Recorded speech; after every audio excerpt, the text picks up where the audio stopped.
여러분, 주님의 십자가는 우리의 죄와 연결이 돼 있습니다. 만일 우리가 죄가 없었다면 예수님이 십자가에 달리실 이유가 없었겠죠. 그런데 우리의 죄 문제로 인해서 우리의 죄를 해결해 주시기 위해서 우리 주님께서 십자가에 나 대신에 내가 달려야 하고 내가 고통을 받아야 하고 내가 죽어야 할 그 십자가에 우리 주님이 대신 달려주신 것입니다. 그러니 얼마나 감사합니까? 이 십자가는 우리 주님께서 주시는 그야말로 한량없는 주님의 은혜인데, 그러나 십자가가 있기 전에 먼저 우리는 우리 자신의 죄에 대해서 먼저 생각을 해야 됩니다. 뭐 죄가 없다면야 말할 것 없겠지만은 우리는 이 땅에 살면서 언제나 죄를 짓고 살잖아요. 그런데 이 죄의 문제를 어떻게 하나님께서는 생각하시느냐. 특별히 오늘 본문 이스라엘 백성들이 가나안 땅을 향해서 이제 또 광야 생활을 시작하는 단계에 레위 지파들에 대해서 계속 그동안 좀 말씀을 주셨잖아요. 그러면서 또 아주 중요한 부분, 그것이 바로 죄 문제입니다. 이 죄 문제를 제일 먼저 우리 하나님께서 또 우리들에게 주시고 있습니다. 자, 그러면 죄는 과연 어떤 특징이 있고 죄에 대해서는 우리는 어떤 자세를 가지고 신앙생활을 해야 되느냐 하는 겁니다. 첫째로 죄는 철저하게 물리쳐라라는 것입니다. 자, 2절에 이스라엘 자손에게 명령하여 모든 나병 환자와 유출증이 있는 자와 죽음으로 부정하게 된 자를 다 진영 밖으로 내보내되라고 말씀하고 있습니다. 자, 그러니까 여기서 나병 환자는 원래 원문에 보면은 전염성이 강한 어떤 피부 질환을 말하고 있는 것인데, 또 유출증이 있는 자, 또 부정하게 된 자들, 이런 사람들 어떻게 하라고요? 진영 밖으로 다 내보내라, 이렇게 하나님이 명령을 하신 겁니다. 우선 뭐 율법적으로 보면 그것은 하나님께 가까이 할 수 없다 말이에요. 왜냐하면 부정한 자들은 하나님과 더불어 함께 할 수가 없기 때문에, 그래서 내보내라 라는 뜻도 있지만, 또 하나는 이들이 가지고 있는 이 질병들이 전염성이 강하기 때문에, 자, 그들이 수가 적다 하더라도요, 이 전염병이라는 게 원래 작은 데서부터 시작되거든요. 그래서 나중에 이스라엘 전체가 다 그 병에 걸려서 죽게 되면 전체가 다 망하고 사라지는 상황이 되기 때문에, 그래서 진 밖에 그들을 격리해서 수용하도록 하게 된 것이다 라는 겁니다. 그렇습니다. 여러분, 우리의 죄를 보면 죄가 이런 특징을 가지고 있어요. 죄는 전염성도 강하고요, 그 다음에 처음에는 아주 작게 시작을 합니다.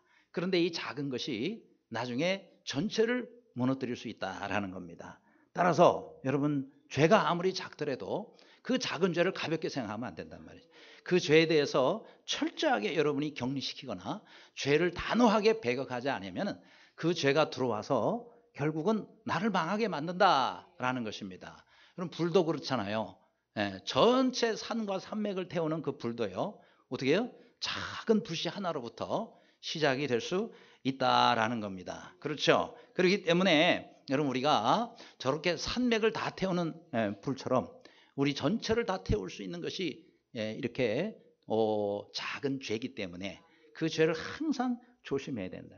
사람들이 그러잖아요. 아, 그거 요즘 관행이야, 관습이거든, 남들 다 하는데 뭐 나만 이래, 다 그러는 이런 마음을 가지고 죄를 다 대하면 안 된다는. 왜요? 다 죽으면 나도 같이 죽어야 되느냐? 아니잖아요. 그러니까 우리가 어떤 죄라도 그 죄가 크냐 작으냐가 중요한 것이 아니라, 그 죄라면 반드시 그 죄들을 물리치시기를 바랍니다. 그래서 우리 자신을 정결하게 지키지 않으면 여러분, 내가 죽고 가정이 죽고 우리 공동체와 나라와 민족이 망한다라는 것입니다. 아무쪼록 늘 죄를 경계하고 사는 저와 여러분이 되시기를 간절히 바랍니다. 두 번째로, 또 이 죄의 특징은 뭐냐? 하나님과의 관계 단절을 가져오는 거예요. 그래서 우리는 무엇보다도 하나님과의 관계 단절을 두려워해야 된다라는 것입니다. 2절에 다 진영 밖으로 내보내되라고 말씀했죠.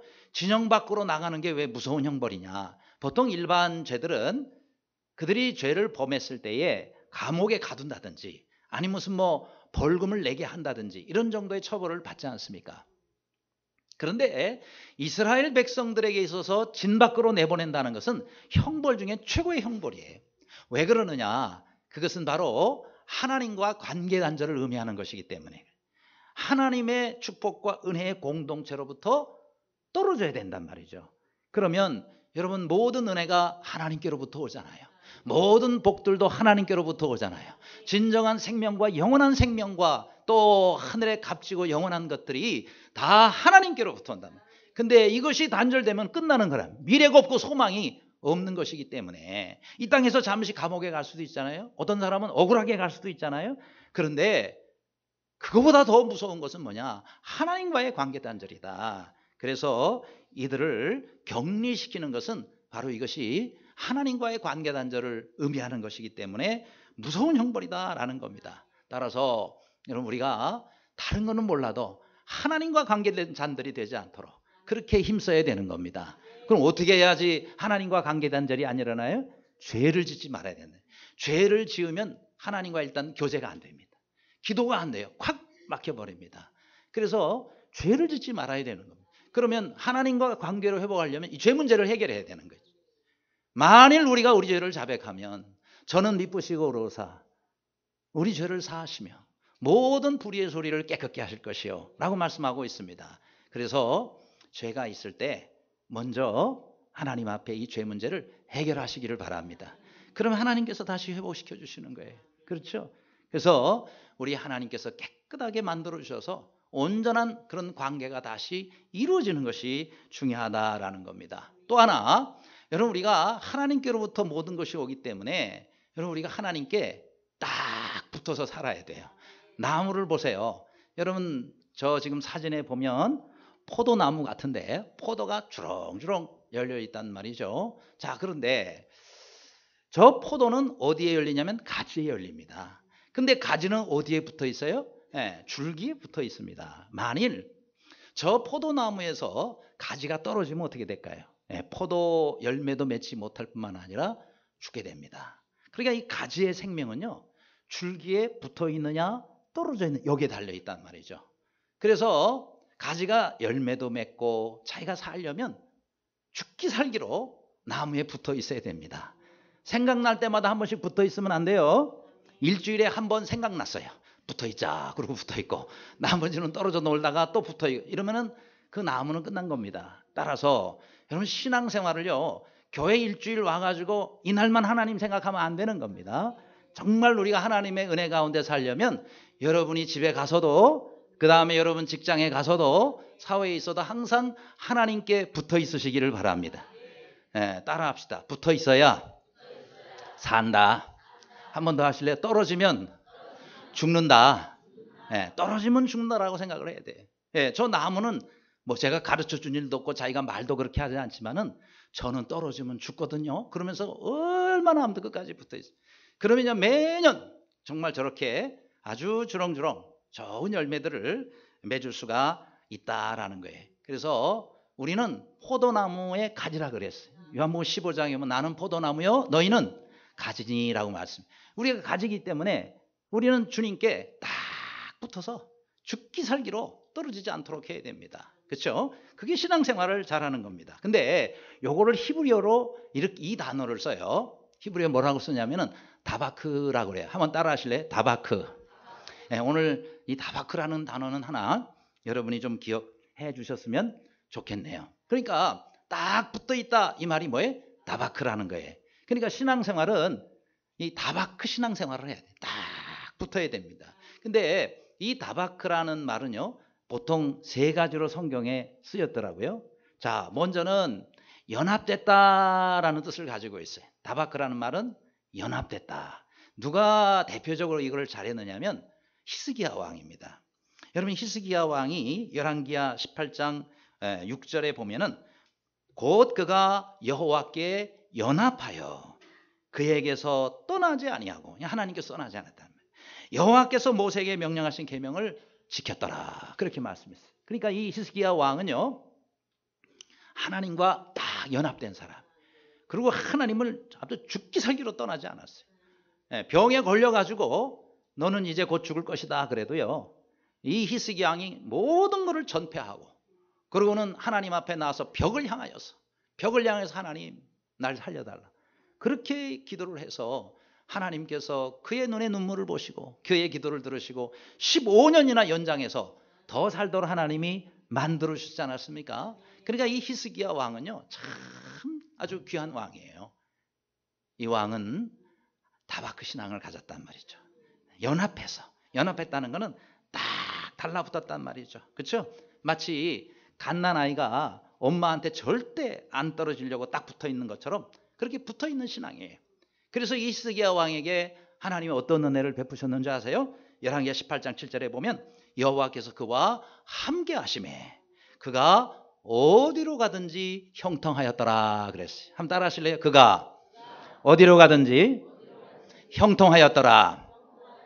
여러분에게도 이런 은혜가 있기를 바랍니다. 어디로 가든지 형통한 은혜가 있으려면 다바크 신앙을 가져야 돼요. 딱 붙어 있어요. 뿐만 아니라 여호와께서 그와 함께 하심에. 그렇죠? 야, 그러면 끝난 거 아니겠어요? 하나님이 나와 함께 하신다 그러면 끝난 거 아니겠느냐 말이죠. 그래서 이 다바크 신앙이 중요해요. 또 두 번째로 이 다바크라는 것은 친근히 하다라는 뜻을 가지고 있어요. 여호수아 22장 5절에 여호수아가 그 백성의 지도자들이 이렇게 말합니다. 너희 하나님 여호와를 사랑하고 그 모든 길로 행하며 그 계명을 지켜 그에게 친근히 하고 너희 마음을 다하여 성품을 다하여 그를 섬길지니라 그랬어요. 자, 하나님을 섬길 때 어떻게 하라고요? 친근히 하여 섬기라 그랬어요. 이 친근히 하라는 것은 여기서도 말한 것처럼 딱 붙어버렸다 이 말이에요. 얼마나 친근해, 그렇죠? 그보다 더 친근할 수 있어요. 붙어 다니는데 그보다 더 친근할 수가 있냐고요. 그렇죠?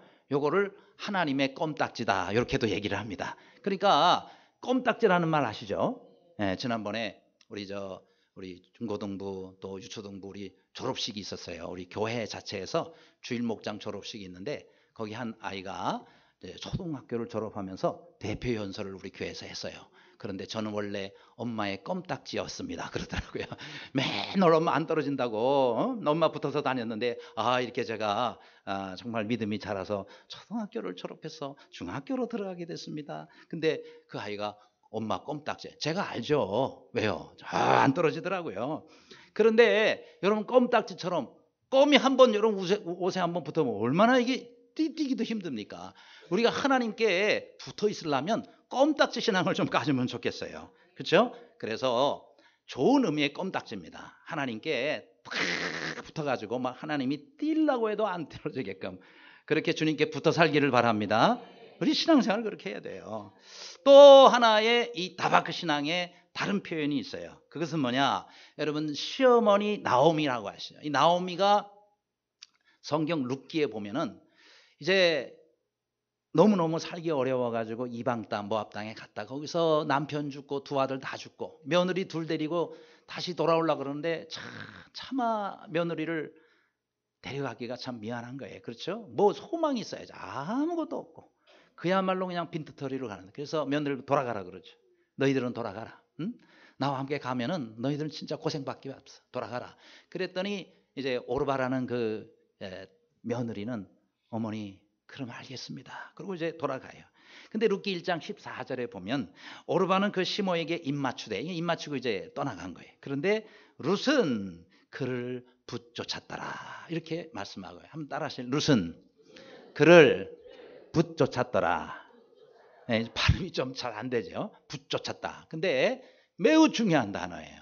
붙쫓았다라는 말은 우리나라 말로 붙잡았다라는 말과 그 다음에 쫓았다라는 게 이제 따라갔다는 거죠. 그러니까 붙들고 어머니 없으면 못 살아요 그러고 막 쫓아가는 거예요. 그러니까 이게 바로 붙쫓았다라는 그런 말의 의미입니다. 그런데 이렇게 그 시어머니를 따라갔기 때문에 룻이 다윗의 조상이 된 거, 메시아의 조상이 된 거예요.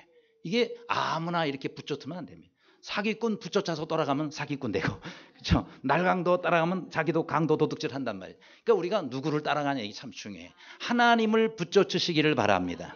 이게 바로 다바크예요. 이 붙쫓았다라는 말이 히브리어로 다바크 신앙이에요. 그러니까 다바크 신앙은요, 꽉 붙잡고, 그렇죠? 꽉 붙잡고 따라가는 거예요. 어느 교회의 여집사님은 자기 딸이 어릴 때 그냥 절대로 안 떨어지려. 어디 가면은 또 아무리 안 떨어져. 진짜 껌딱지죠. 그런데 그 아이를 보고요, 목사님 설교를 듣고 아 그렇구나. 나도 하나님의 껌딱지가 돼야 되겠다. 그래가지고 집에 돌아와가지고는요. 이렇게 크게 써가지고 다바크라고 써놨어요. 다바크라고 써놔가지고 부엌에다가 딱 붙여놨어요. 왜냐하면 늘 부엌에 들어가서 그거 보아요. 우리 딸이 나한테 있어서 절대 떨어지지 않으려는 껌딱지인 것처럼 나는 하나님의 껌딱지가 되리라. 다바크 신앙으로 살리라. 그래서 그 다바크를 부엌에다 써서 붙여놨다고 그러시더라고요. 그래요. 여러분 우리가 다바크 신앙을 가질 수 있으면 좋겠습니다. 우리 도청 하나님께 껌딱지로 붙어가지고 계속 하나님만 따라다니면요. 세상 사람들이 여러분 친구들이 좋아해요? 안 좋아해요? 별로 안 좋아합니다. 그렇죠? 우리가 하나님을 막 붙잡고 그냥 말끝마다 하나님 잡고 난 하나님 없으면 못 살아 그러면은 여러분 안 믿는 사람들은요. 그거 별로 안 좋아해요. 그렇죠? 그런데요. 그 사람들이 그래서 우리를 왕따시킬 때가 있습니다. 야 너는 우리하고 달라. 어떻게 그런 식으로 사냐 이 세상을. 그러면서 우리를 왕따시키는 경우들이 있는데 여러분 어떤 분이 그러더라고요. 왕따가 뭐냐. 왕을 따라다니는 사람이래요. 왕을 따라다니는 게 뭔지 아세요? 예, 우리 하나님을 죽기 살기 따라다니는 사람이 왕따라는 거예요. 여러분은 거룩한 왕따들이 되시기를 바랍니다. 예, 세상 사람들은 우리를 그런 식으로 믿는다고 왕따시킬지 모르지만은 그때마다 그래 맞아 나는 하나님의 왕따거든. 늘 나는 하나님만 따라다니는 사람이야. 그렇게 생각하고 하나님의 거룩한 왕따들이 되시기 바랍니다. 자, 우리 옆 사람 한번 인사하겠습니다. 거룩한 왕따들이 됩시다. 예, 그리고 세 번째, 그러면 죄에 대한 우리의 자세는 또 무엇입니까? 사람에 대한 범죄는 곧 하나님께 대한 범죄라는 사실을 알아야 된다는 거예요. 자, 6절 말씀 다 같이 읽습니다. 시작. 이스라엘 자손에게 이르라. 남자나 여자나 사람들이 범하는 죄를 범하여 여호와께 거역함으로 죄를 지으면. 아멘. 자, 여기서 사람들에게 범하는 죄가 곧 여호와께 거역하는 죄라는 말씀이 나옵니다. 이게 중요한 말씀이에요. 그러니까 사람들에게 범하는 죄는 사람한테 죄를 짓고 끝나는 게 아니라는 거예요. 이거는 하나님께도 범하는 죄가 된다라고 말씀하고 있습니다. 그렇죠? 그러니까 여러분 우리 신앙생활을 잘 해야 되는 사람은요.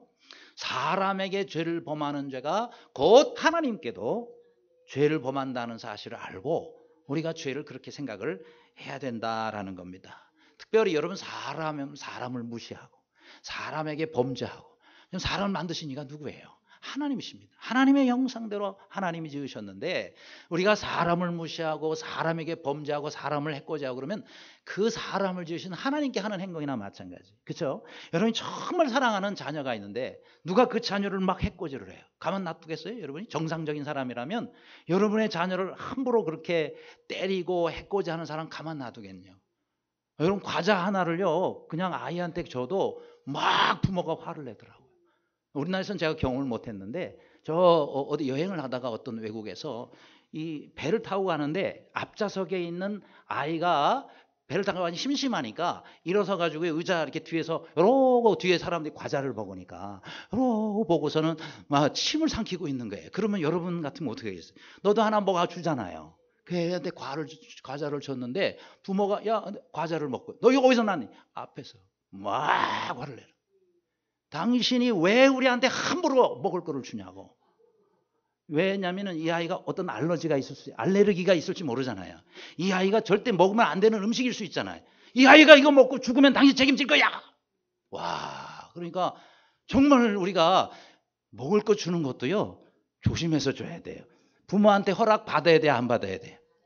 여러분이 아이가 너무 이쁘다고 여러분 집에 데려가서 아무 아이나 밥을 먹이면 돼요, 안 돼요? 큰일 납니다. 집에 데려가서 밥 한 끼 먹이려고 그래도 그 아이의 부모님한테 허락 받아야 되는 거예요. 음식도 마찬가지고. 물론 그건 너무 심할 수 있지만은 그러니까 그런 거 하나 주는 것까지도 여러분 부모에게 허락을 받고 해야 되는 것처럼 이렇게 하나님이 귀한 자녀인데 그 자녀를 해코지 한다. 이건 하나님께 대한 범죄나 마찬가지다라는 겁니다. 그래서 레위기 6장에도 이웃의 것을 도적질을 했을 때 먼저 하나님께 범죄했다. 왜냐? 하나님께서 10계명 중에 제8계명에 도적질하지 말라 그랬거든요. 그러니까 도둑질했으니까 하나님 명령 어긴 거죠. 하나님께 범죄했어요. 또 도둑질했기 때문에 그 사람에게 피해를 준 거죠. 그 사람에게 또 죄를 지은 거예요. 이게 이중범죄가 되는 겁니다. 그래서 사람에게도 죄를 짓는 것이고 하나님께도 죄를 짓는 것이고 이걸 어떻게 잘 알 수 있냐면 창세기에 보면 요셉이 나오죠. 이 요셉이 보디발의 집에 이렇게 노예로 팔려가서 참 잘 했어요. 열심히 일해가지고 가정총무, 전체의 종들 가운데 가정총무가 됐어요. 인정을 받은 거죠. 자, 그런데 주인이 나가고 없는 사이에 일이 생겼어요. 예, 그 보디발의 아내가 좀 바람기가 있는 것 같아, 요즘 말로 보면은. 그래가지고 그 요셉을 살살 유혹을 하는 거예요. 같이 자자고. 그런데 요셉이요, 참 그 유혹에 넘어갈 수도 있는 상황이었겠지만은, 그런데 요셉이 뭐라고 얘기를 합니까? 창세기 39장 9절에 보니까 그런즉, 그죠? 그 앞에는 얘기는, 이 집에는 나보다 큰 이가 없으며 주인이 아무것도 내게 금하지 아니하였어도 금한 것은 당신뿐이니 당신은 그의 아내임이라. 그런즉 내가 어찌 이 큰 악을 행하여 하나님께 죄를 지으리요. 자, 그렇게 해서 만일 그 주인의 아내를 범했다면 주인에게 큰 죄를 짓는 거예요. 그렇죠? 또 하나는 뭐예요? 하나님께 죄를 짓는 거예요. 그러니까 우리가 사람에게 범죄하면 사람에게만이 아니라 하나님께도 범죄한다는 사실을 알아야 된다라는 겁니다. 그렇죠? 그래서 우리는 정말 우리 주위에 이런 유혹들에 우리가 잘 대비하고, 그리고 준비하고, 또 이걸 거부할 수 있어야 된다라는 겁니다. 다른 사람에게 상처를 주고 해를 끼쳤으면, 그러면은 하나님께만 용서를 구해서 되는 게 아니란 말이에요. 상처를 주고 해를 끼친 그 사람에게도 뭐예요? 사과하고 그 사람에게 용서를 구해야 된다는 거예요. 요즘에 뭐 미투 운동 해가지고 얼마나 지금 많은 것들이 드러나고 있습니까? 그런데 어떤 유명 인사들은 공개적으로 사과합니다라고 하지만 당사자한테는 왜 사과 안 하냐고요. 당사자는 그것 때문에 상처를 받고 그것 때문에 고통 가운데서 평생을 어렵게 지내고 있는데, 왜 당사자에게는 내가 이렇게 당신에게 한 거, 내가 정말 잘못했다 사과한, 왜 그걸 안 하냐 말이죠. 그렇죠? 공개적으로 사과할 용기는 있는데 개인적으로 사과할 용기는 왜 없냐요. 그 상처받은 사람들은 어떻게 하겠어요. 그렇죠? 따라서 이런 우리가 사람에게 지은 죄는 하나님께도 지은 죄예요. 또 하나님께 역시 용서를 받다면 사람에게도 용서를 받아야 된다는 걸 알고 평생토록 늘 이 죄 문제에 대해서 철저하게 그렇게 사는 우리 모두가 되시기를 간절히 바랍니다. 네 번째로, 우리 또 죄의 특징이 한 가지가 더 있어요. 그것은 죄는 우리의 몸과 영혼까지 파괴한다는 사실을 알아야 된다 그랬습니다. 6절, 이스라엘 자손에게 이르라, 남자나 여자나 사람들이 범하는 죄를 범하여 여호와께 패역하여 그 몸에 죄를 얻거든, 이렇게 말씀했어요. 자, 그럼 우리가 죄를 범할 때는 사람에게도 범하고 여호와께도 패역한 것이지만은 또 내 몸에 죄를 얻게 된다 이랬어요. 자, 여기서 몸의 죄를 얻는다는 건 얼뜻 우리가 듣기에 내 몸의 죄를 범하는 것이구나, 이렇게만 생각할 수 있지만, 이 단어가, 이 문장이 가지고 있는 뜻은 훨씬 그보다 더 범위가 커요. 그것은 뭐냐면 내 몸뿐만이 아니라 나의 전 영혼과 인격까지 범죄했다라는 것입니다. 그렇죠? 그러니까 우리가 죄를 범하면은 우리의 몸만 책임이 있는 것이 아니라 내 전 인격과 내 영혼까지 다 책임이 들어간다라는 것입니다. 이 무서운 거죠. 죄의 결과가 이렇게 무서운 것이다라는 것입니다. 그래서 내 몸도 그 다음에 내 영혼도 피폐해지도록 만드는 것이고, 하나님의 심판을 또한 우리가 받는 그런 죄악들이 된다라는 것이고, 그래서 작은 죄라도, 우리는 작은 죄라도 정말 짓지 않도록 우리가 철저히 경계하자라는 것입니다. 그런데 이 세상이 죄의 유혹이 얼마나 많아요. 그렇죠? 참 죄가 유혹을 많이 합니다. 정신 바짝 차리고 살아야 된단 말이죠. 여러분, 식물 중에 저 보르네오 섬에 아주 많은 식물이 있는데 네펜데스라는 게 있어요. 저 사진에 왼쪽에 나와 있는 식물입니다. 근데 이제 그 이파리가 굉장히 아름답고요. 그리고 저 밑에가 이렇게 이제 아무튼 바구니처럼 이렇게 생겼어요. 주머니처럼. 그러니까 이 꽃잎이 너무 아름다워가지고, 그래서 곤충이 날아오면은요, 저기 구멍이 내 있으니까 저기서 냄새가 나오거든요. 쏙 들어간단 말이에요. 그러면 그냥 죽는 거예요. 왜냐하면은 저기에는 아주 강력한 소화액이 있대요. 그래서 어떤 곤충들이 다 녹아버린답니다. 그래가지고 벌레를 잡아먹는 거예요. 그러니까 이 꽃잎 때문에 미혹돼가지고 거기 빠졌다가는 죽는 거예요. 그 옆에 있는 게 사라세니아라는 거예요. 저 사라세니아라는 것은 저 북미 대륙에 아주 많은 그런 식물인데, 저거는 꽃잎이 아니라 이파리가 아주 색깔이 또 좋게 생겼어요. 뿐만 아니라 저기는 냄새가요, 꿀 향기가 나는 거예요. 이파리에서 꿀 향기가 나요. 그게 바람이 샥 불면은 곤충들은 또 얼마나 냄새를 잘 맡습니다. 그래가지고 야, 꿀 먹으러 가자 해가지고 절로 몰려 들어갔다가 죽는 거예요. 네, 이파리가 탁 잡아버립니다.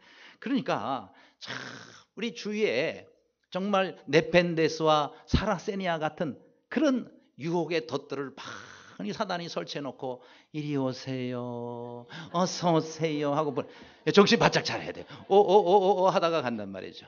자, 이거보다 더 강력한 거를 제가 소개할게요. 전에 여러분 사이렌이라는 얘기를 제가 전에 했던 기억이 나요. 사이렌, 우리 사이렌이 울린다, 그게 경보 아닙니까? 근데 이게 조심하라는 거죠. 이게 기원이 있습니다. 그 호머의 오디세이아라는 그 책에 보면 거기에 오디세우스 장군이 나옵니다. 제가 멘토링 강의할 때 늘 기원할 때 얘기가 나오는 거예요. 자, 이 오디세우스 장군이 트로이 전쟁 10년 전쟁 마치고 돌아올 때 제일 신경 쓰는 게 뭐였느냐면은 거기에 어떤 한 바다로 이제 배를 타고 오는데 섬이 하나가 있어요. 거기에 사이렌이라는 요정들이 살고 있는 거예요. 사이렌한 요정들. 근데 이 요정들이 어떻게 생겼냐? 여러분 그냥 뭐 글에 나오는 거니까 정확한 거는 모르겠지만은 여러분 스타벅스라는 커피 전문점 아시죠? 모르시면은 나중에 한번 가보세요. 거기는 로고가 있습니다. 동그랗게. 거기 아가씨가 나와요. 그게 아가씨가 아니에요. 그 이름이 사이렌이에요. 그 이름이. 그러니까 머리는 이렇게 막 머리도 안 빗은 여자처럼 이렇게 돼 있고. 그 다음에 뭐 이런 게 나와. 이게 독수리 발톱인 거예요. 여기에 홀려갔다가 이제 죽는 거죠. 그런데 이 형상을 해놓은 게 뭐냐면은, 그러니까 이게 얼마나 아무튼 노래를 연주하면서 아름답게 그 소리를 들으면은 안 가고는 못 견디는 거죠. 그래서 막 어떤 경우에는 배 타고 가다가 뛰어내린대요. 그 소리 있는 대로 가려고. 그러다가 이제 거기 물이 소용돌이 치는 물을 만나면 배든 사람이 다 빠져 죽으면 그거 잡아먹는 거예요. 그러면서 사는 사람이라고 하는 요정이 바로 이 사이렌이에요. 그러니까 그 소리를 들으면은 안 가고는 못 견딘다는 거 아닙니까? 근데 이 오디세우스 장군이 돌아오면서 작전을 산 거예요. 절대로 너네들 들으면 안 된다. 너네들 다 죽어. 그러면은 우리 전쟁에 이기고 다 죽으면 되겠냐? 다 귀를 막아라. 전부 귀를 막았어요. 그리고 또 써가지고 일체 소리가 안 들리게끔. 그런데 자기는 듣고 싶은 거예요. 그 소리가 듣고 싶은 거예요. 얼마나 그러면 빠져 들어가겠냐. 그래서 자기는 듣고 싶으니까 어떻게 하냐면 묶으라 그래서 자기를 그 배에 큰 기둥이 있잖아요. 중심 기둥. 거기다가 나를 묶어라. 얼른 묶고, 그러고 아무리 내가 풀러달라 그래도 절대 풀러주지 말아라. 그러고는 이제 귀를 자기는 안 막고 그러고 다 묶여 있는데 지나가는데 아니나 다를까 그 사이렌 요정들이 또 음악을 연주하니까 음에 그러면서 이제 쫓아가려고 그래. 이거 불러라 그랬는데도 이 사람들은 안 들려요. 전부 귀를 막아놨기 때문에 더 꽁꽁 묶어버리는 거죠. 그래가지고 살았다 그러더라고요. 저는 그걸 통해서 이렇게 생각이 돼요. 우리도 좀 묶여 있어야 사는구나. 어디에 묶여 있어요?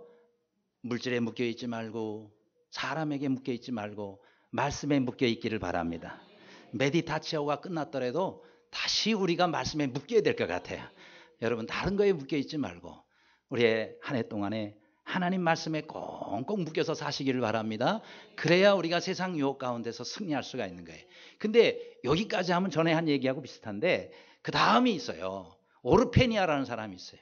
근데 이 사람이 오리페우스, 이 오리페우스라는 사람이요 아주 유명한 고대 음악가고 시인이랍니다.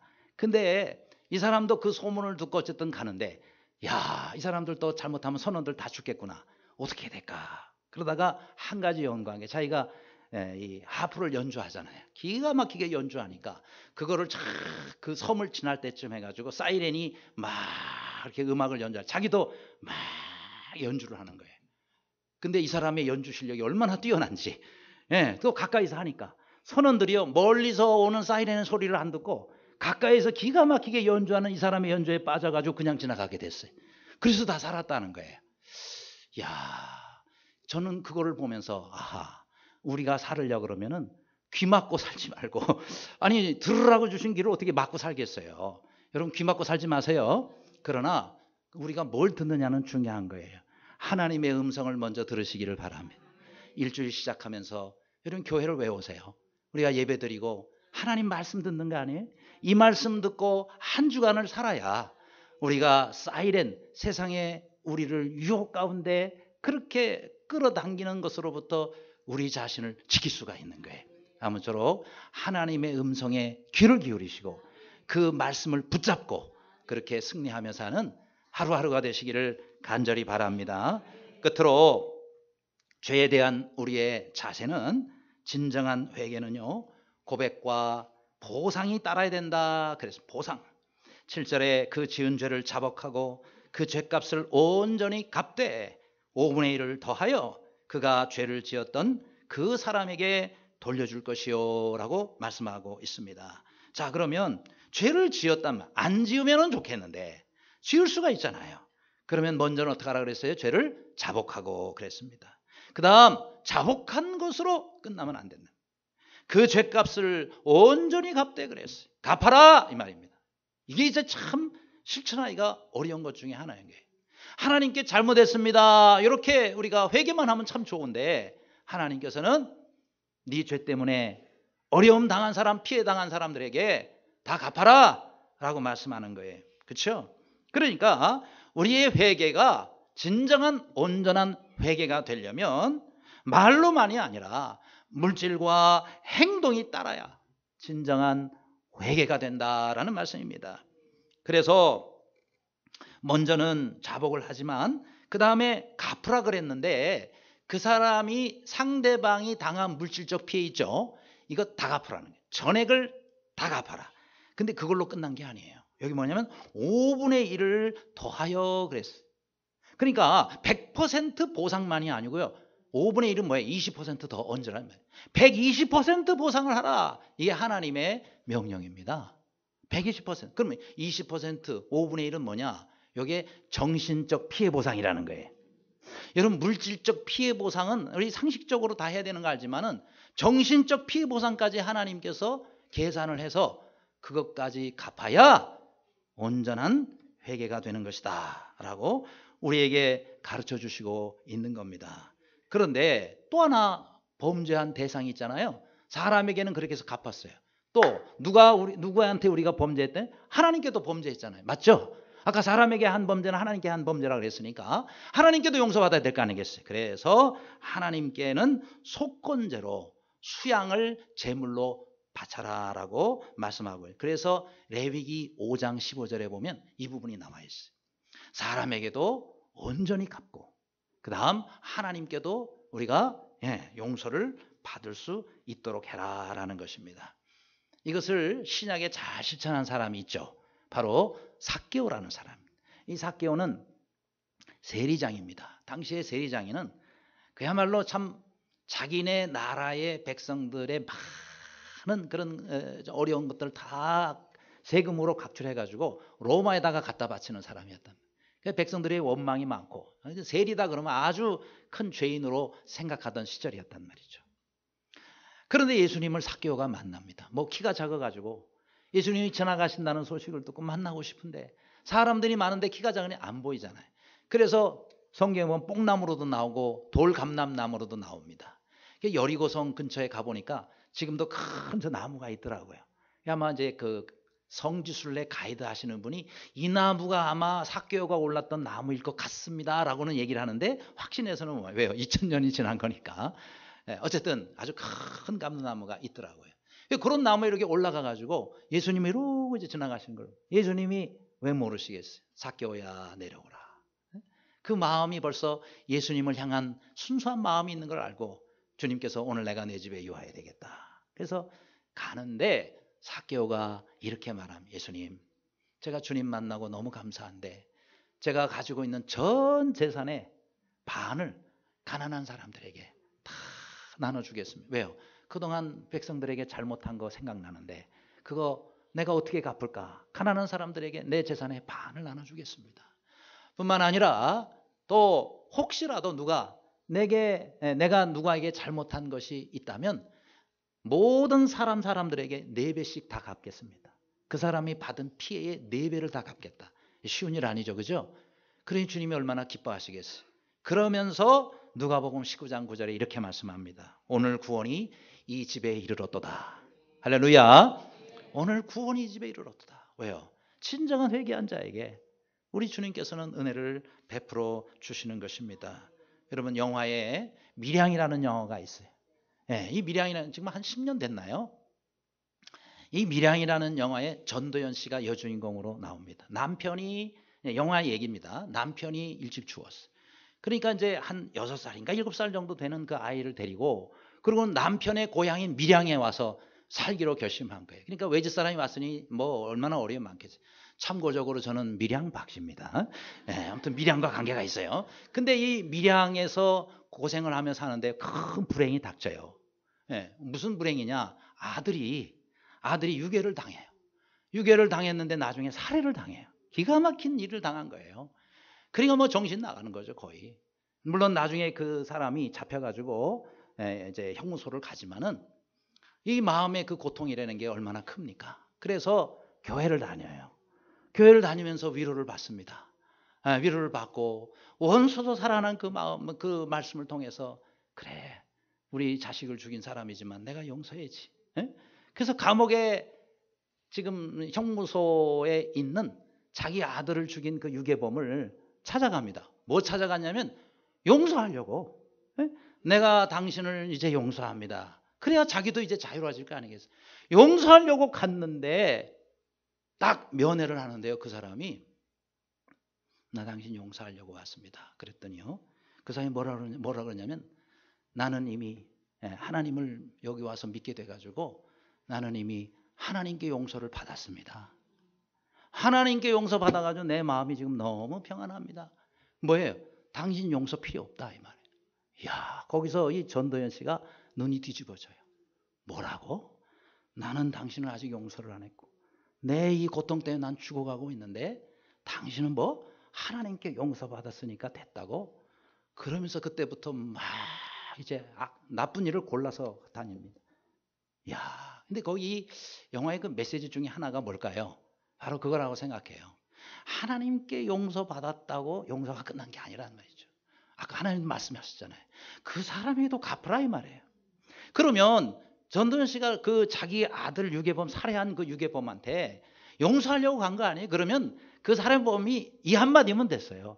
절 용서해 주실 수 있습니까? 이 한마디면 됐어요. 그렇죠? 왜? 용서하려고 갔는데 그 한마디면 되는 거 아니에요? 그런데 거기서 당신 용서는 필요 없고 하나님께서 용서하셔도 됐다. 이거 죽일 놈입니다. 이런. 그렇잖아요. 어떻게 그 당사자한테 그런 고통을 주고 나는 당신 용서가 필요 없다고 말할 수가 있겠느냐 하는 겁니다. 여러분, 우리가 하나님께 용서도 받아야 되지만 사람에게도 용서를 받아야 된다. 여러분, 다윗 시대의 사무엘하 21장에 보면 다윗 시대의 원인을 모르게 3년 기근을 당해요. 다윗이, 하나님, 왜 우리나라에 이런 어려움이 3년 동안이나 이 기근 때문에 굶어 죽는 사람 나오고 어려움을 주시고, 하나님께 간절히 기도해서 이유를 알게 해달라. 하나님 응답하셨어요. 바로 기브온 사람들 때문이니라. 기브온 사람들이 누구예요? 이방 사람들. 이방에서 이스라엘 백성들이 가나안 땅에 나중에 들어가서 여호수아 장군이 전체 이제 이스라엘 가나안 땅을 정복하잖아요. 그리고 이제 이 분배를 하기 전에 그 나라 가운데 저쪽 위에 살고 있는 기브온 백성이 있었어요. 그 이방 사람들이에요. 이 사람들이 이스라엘 백성들하고 싸우면 다 죽겠거든요. 그래서 먼 지방에서 온 것처럼 자기들을 속입니다. 그래서 뭐 빵도 아주 굳은 걸로 하고, 그 다음에 뭐 낡은 걸로 다 해가지고 멀리서 온 것처럼, 먼 여행 온 것처럼. 그래서 우리는 너무 멀리서 왔는데 당신들 소문을 들으니 이렇게 한답니다. 우리를 받아주소서. 사실은 가까이서 온 거거든요. 가까이서 온 거거든요. 그걸 모르고 사람이 속이니까 속여가지고, 그래서 그 사람들하고 그 사람들을 치지 않고 죽이지 않기로 맹세를 하고, 이 기브온 사람들은 거기 그들이 성소를 섬기잖아요. 성소에서 물 나르는 사람들로 그들을 죽이지 않고 살리기로 하나님께 맹세한 거예요. 여러분, 이게 사람이 실수를 했어요. 속았어요. 속아서는 안 되지만 속았어요. 근데 중요한 건 하나님께 맹세했다. 기브온 사람들을 치지 않고 기브온 사람들을 죽이지 않고 살리기로 하나님께 맹세를 했단 말이에요. 그러면 지켜야 될 거 아니에요. 근데 사울 왕이 훗날 왕이 돼가지고 기브온 사람들이 마음에 안 드는 거예요. 이방 사람을 없애버리고 싶었어요. 그래가지고 여러 사람들을 일으켜가지고 이 사람들을 막 죽이고 없애려고 하는데 하나님이 나중에 막으시죠. 그래서 다윗이 왕이 되고 난 다음에 자꾸 기근이 생기니까 하나님께 왜 그렇습니까? 기브온 사람들 때문이다. 뭐예요? 바로 이스라엘 백성들이 하나님께 한 맹세를 지키지 않은 거예요. 그러니까 이 기브온 사람들이 너무너무 고통 가운데 하나님께 부르짖지 않겠어요? 왜냐하면 성전에서 일을 하는데 당연히 하나님 믿고 기도하죠. 하나님이 역사하신 거예요. 그래서 어떻게 하라고 그랬어요? 그래서 기브온 사람들 불러다가 우리가 너에게 어떻게 해주면 좋겠느냐. 그러니까 기브온 사람들이 이렇게 얘기합니다. 우리를 없애도록 하기 위해서 주동했던 7명의 지도자들을 우리에게 보내주세요. 우리가 그들을 목매달아 공개 처형을 하겠습니다. 그래야 우리의 상처가 치료가 될 것 같습니다. 다윗이 어떻게 했어요? 그리하라. 그래서 7명 잡아가지고 그들한테 넘겨버렸어요. 공개 처형을, 목매달아 전부 공개 처형을 해버렸어요. 그러면서 그들의 상처가 씻겨졌어요. 자, 회개는 뭐죠? 말로만 용서가 끝나는 것이 아니고 이렇게 행동으로 보상까지 되어져야 된다라는 겁니다. 아무쪼록 여러분 매일매일의 우리의 삶 가운데 우리가 죄를 첫째는 짓지 말아야 되고 죄를 지었다 하더라도 온전하게 그것을 갚아서 그래서 하나님 앞에서 우리가 온전한 용서를 얻는 우리 모두가 되시기를 간절히 바랍니다. 기도하겠습니다.